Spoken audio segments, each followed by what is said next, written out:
Hello，我係阿 Chris，我係奇輝嘅義工，我已經係今年第9年係參加呢個義工工作。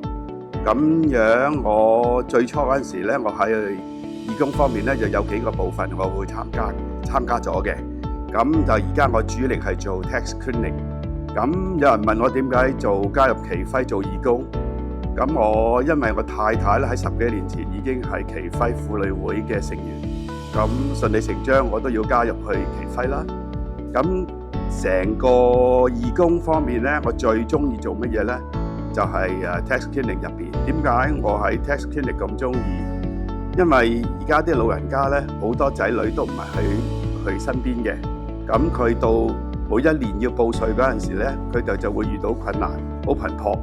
咁參加呢個 tax cleaning 咧，我哋可以幫佢好準時咁將嗰個 filing 上到去，同埋保證佢哋喺嗰年度收到嘅福利係正確嘅，同埋係準時嘅。咁如果大家有時間，可以加入我哋呢個義工嘅行列。Thank you，拜拜。